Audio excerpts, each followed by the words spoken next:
الحمدللہ رب العالمین والصلاة والسلام علی رسول الامین اما بعد۔ معزز سامعین حضرات، آج ہم احمد رضا خان صاحب کے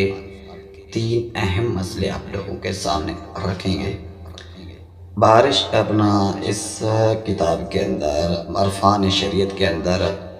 خان صاحب لکھتے ہیں، ان سے سوال ہوا ہے مسئلہ نمبر 20 میں، اولیاء کی مزار پر چادر چڑھانا جائز ہے یا نہیں؟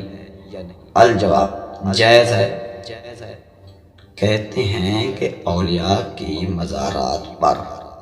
چادر چڑھانا جائز ہے۔ اول تو بات یہ ہے کہ مزارات بنانا ہی جائز نہیں ہے، اور امام الانبیاء صلی اللہ علیہ وآلہ وسلم نے پختہ قبر بنانے سے بھی منع فرمایا ہے، اور اس پر چادر چڑھانا کہاں سے جائز ہوا؟ اور اس کی کوئی دلیل قرآن اور حدیث نے کہ امام الانبیاء صلی اللہ علیہ وآلہ وسلم نے کہا ہو کہ ان کے اوپر چادر چڑھائی جائے، قبروں پر چادر چڑھائی جائے یا مزارات پر چادر چڑھائی جائے؟ دوسری بات ان کی یہ ہے،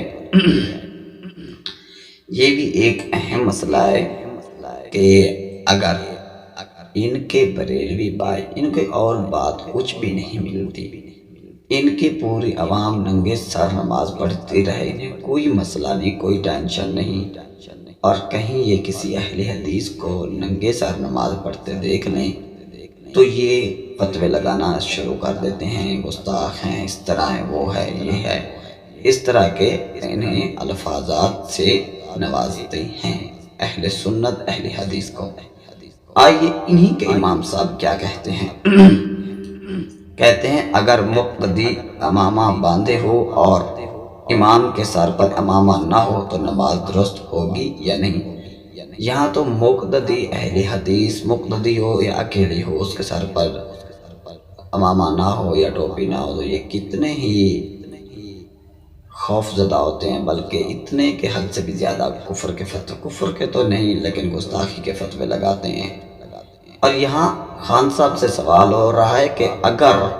مقتدی کے پاس تو ہے امامہ، لیکن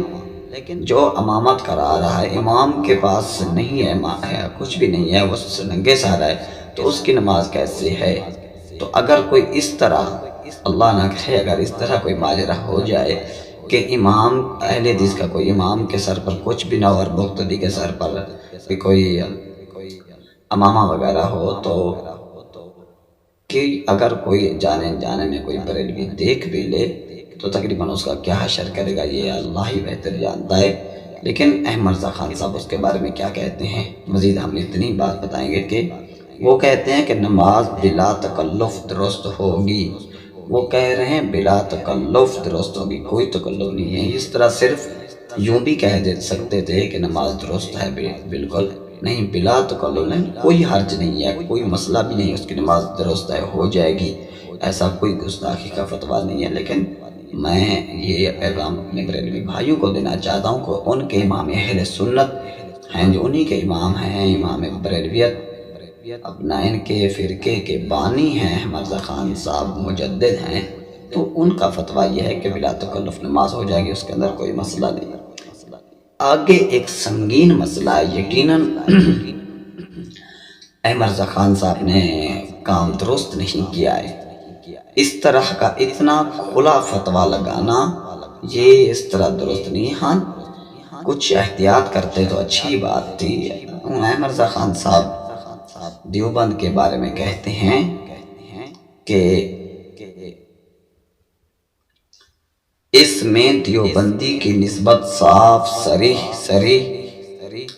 تصریح ہے کہ جو ان کے کفر میں شک کرے وہ بھی کافر ہے۔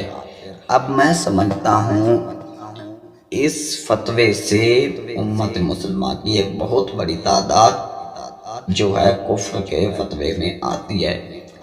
ایک تو سب سے بڑی تعداد دیوبند کی ہے، وہ تو سارے ان کے نزدیک کافر ہیں، دیوبندیوں کے کفر میں جو شک کرے وہ بھی کافر ہے، اور اکثریت مسلمانوں کی انہیں کافر نہیں سمجھتی، بلکہ صرف چاند بریلوی ہوں گے جو احمد رضا خان کے فتوے سے نسبت رکھتے ہوں گے، اور اکثریت بریلویوں کی بھی دیوبندیوں کو کافر نہیں سمجھتی، بلکہ کفر پر شک کر کیا اس کو مسلمان ہی سمجھتے ہیں۔ اور بہت سارے اہل علم اور بہت زیادہ تعداد مسلمانوں کی انہیں کافر نہیں کہتی کہ نعوذ باللہ من ذالک وہ سارے کے سارے کافر ہوئے۔ تو حدیث شریف کا مفہوم کچھ اس طرح ہے کہ امام الانبیاء صلی اللہ علیہ وآلہ وسلم نے فرمایا اگر کوئی کسی شخص کو، یا رسول اللہ صلی اللہ علیہ وسلم کا میں مفہوم سنا رہا ہوں ان کے فرامین کا، تو آپ علیہ السلام نے فرمایا جو کسی انسان کو، مسلمان کو کافر کہے تو ان دونوں میں سے ایک کافر لازمی ہو جاتا ہے، یا اگر اس کا فتویٰ صحیح ہے تو وہ کافر ہو گیا، اگر فتویٰ درست نہیں ہے تو وہ کفر کا فتویٰ واپس لوٹائے دے گا، وہ خود بخود ہو جائے گا۔ تو معزز سامعین حضرات، یہاں اس مسئلے کے اندر احمد رضا خان صاحب نے بے احتیاط سے کام لیا اور بہت سنگین کام کیا ہے، اور بہت بڑا انہوں نے رسک لیا ہے، یقیناً یہ بہت بڑا رسک ہے ان کے لیے۔ باقی ہم احمد رضا خان صاحب کا یہ معاملہ اللہ کے سپرد چھوڑتے ہیں کہ اللہ تبارک و تعالیٰ ان سے کیسے اور کیا حساب لیں گے، اور میں بریلوی بھائیوں سے کہتا ہوں کہ اس طرح کے سنگین مسئلوں میں آپ نہ پڑیں، احتیاط رکھیں اور کسی پر کفر کے فتوے نہ لگائیں۔